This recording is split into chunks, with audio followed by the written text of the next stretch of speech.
Goeiemôre en welkom weer vanoggend by ons reis deur die boek van Matteus.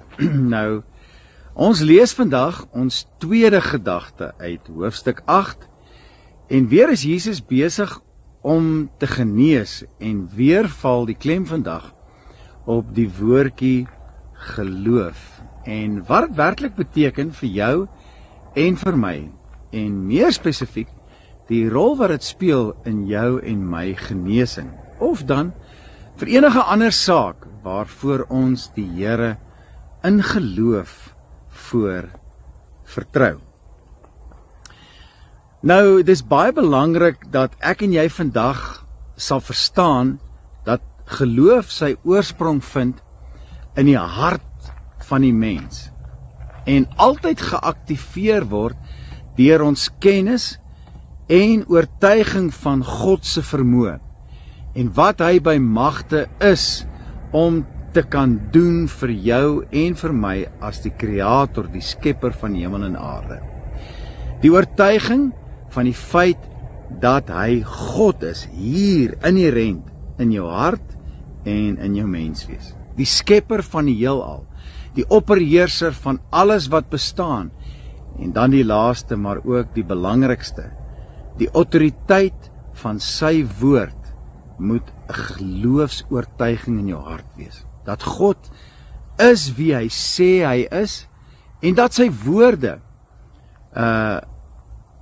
onveranderd sal bly en dat sy gesproke woord nooit ledig sal terugkeer nie. Jesaja 55 vers 8 sê hierdie pragtige woorde: en so sal my woord wees wat uit my mond uitgaan, spreek die Here. Dit sal nie leeg na my terugkeer nie, maar doen wat my behaag en voorspoedig wees in alles waartoe ek dit stuur. Nou die teendeel hiervan is egter waar en dit is duidelik te sien in die wêreld waarin ek en jy leef.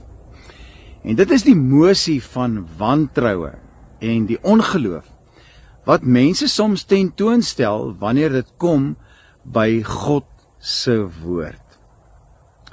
Dis interessant dat mense altyd 'n rede sal vind om die Here se wonderwerke te betwyfel of dit te probeer ontken, omdat dit nou maar net eenmaal 'n appel maak op jou en my lewe in die eerste plek en dan maak dit 'n appel op jou en my om die knie te buig in erkentlike onderdanigheid en oorgawe tot gehoorsaamheid aan sy heerskappy.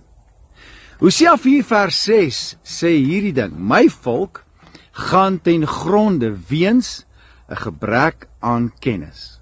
Dan sê God, omdat jy die kennis verwerp het, sal ek jou verwerp. Nou teen die agtergrond van hierdie woorde lees ons vandag ons gedeelte uit Matteus 8 vers 5 tot 10.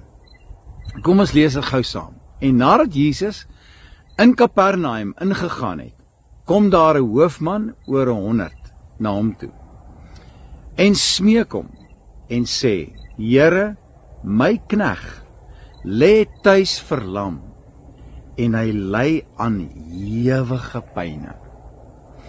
En daarop sê Jesus vir hom: ek sal kom en hom gesond maak, met die gedagte dat hy soontoe sal gaan om hom gesond te maak.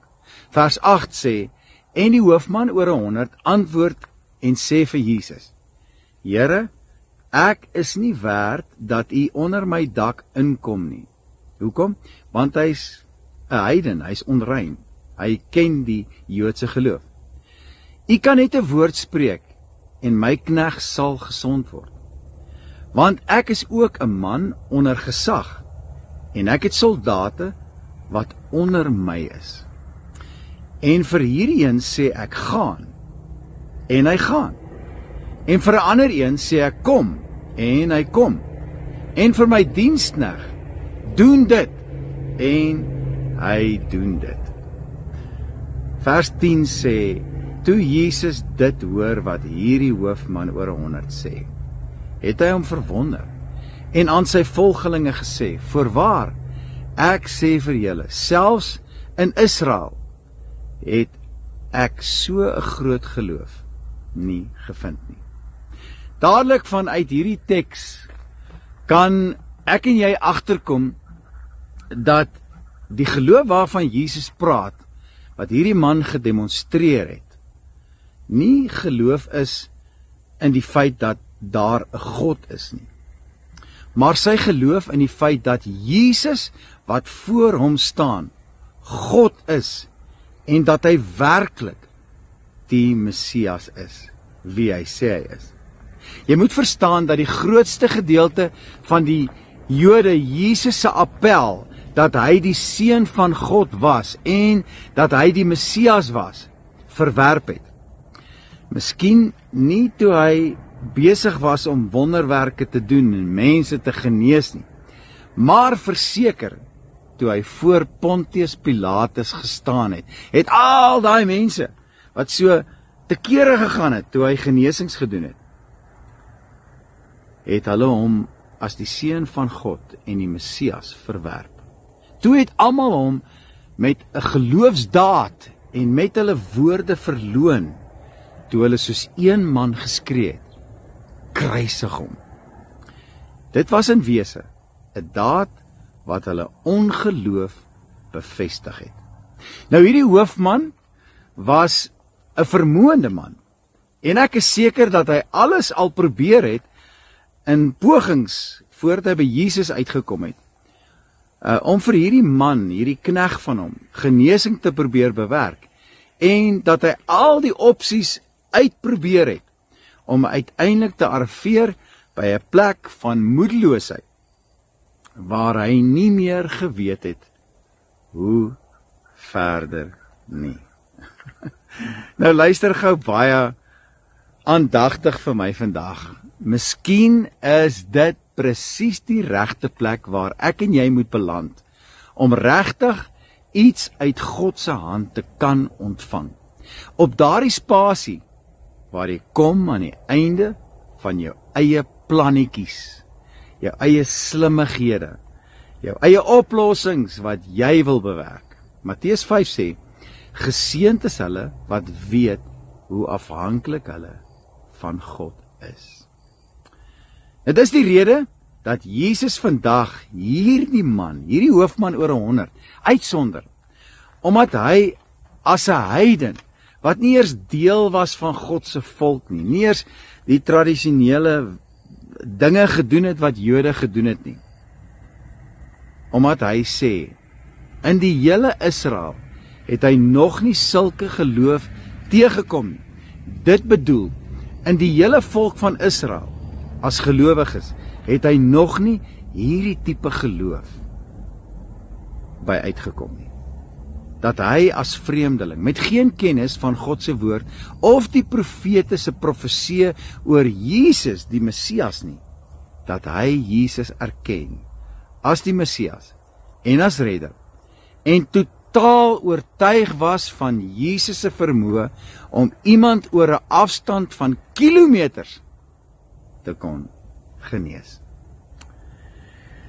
Terwyl Jesus se eie mense, wat die Messias verwag het hom nie erken, en het nie geweet wie hy is nie, en met die wenkbroue gelig, hom eers deeglik wou uitkyk, en uiteindelik hom as die Messias verwerp het.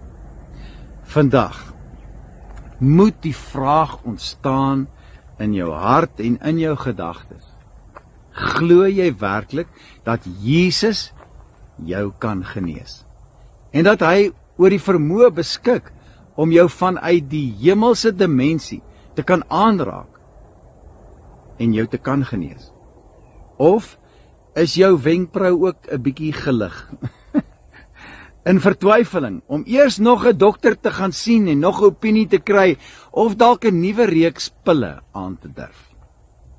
Terwyl God homself ook in die mediese wêreld in wonderwerke openbaar, kan dit nooit 'n plaasvervanging wees vir wat God by magte is om te doen vir jou en vir my nie. As jy vir Jesus vandag vertrou vir jou wonderwerk, pas op vir daai agterdeur wat jy oophou vir ingeval. Jy weet, net vir in case. Want net dalkies kan dit jou beroof van jou deurbraak en jou wonderwerk vandag. Ek sluit af met hierdie laaste 2 skrifte. Die eerste een is Jakobus 1 vers 6 tot 8. Waar Jakobus sê, maar hy moet in die geloof bid. Dis nou ek en jy, sonder om te twyfel. Want hy wat twyfel, is soos 'n golf van die see, wat deur die wind gedrywe en voortgesweep word. En dan sê in vers 7 hierdie belangrike ding, want die mens, of so 'n mens, wat twyfel, moenie dink, dat hy iets van die Here sal ontvang nie. So 'n dubbelhartige man, is onbestendig in al sy weë. Spreuke 3 vers 5 tot 6 sê, vertrou op die Here met jou hele hart en steun nie op jou eie insig nie. Ken hom in al jou weë, dan sal hy jou paaie gelyk maak. Ek wil jou bemoedig vandag. Vertrou die Here met jou hele hart vandag, dat hy jou kan aanraak en jou wonderwerk kan laat gebeur. Ek het hierdie lied geskryf en dalk bemoedig jou dit jou vandag en dalk inspireer dit jou vandag. I believe in you and in every word you promised me. I believe in you. I will love you till the end of my days. I believe in you through the darkness and the lonely tears. I believe in you forever and always. I believe in you and in every word you promised me. I believe in you. I will love you till the end of my days. I believe in you through the darkness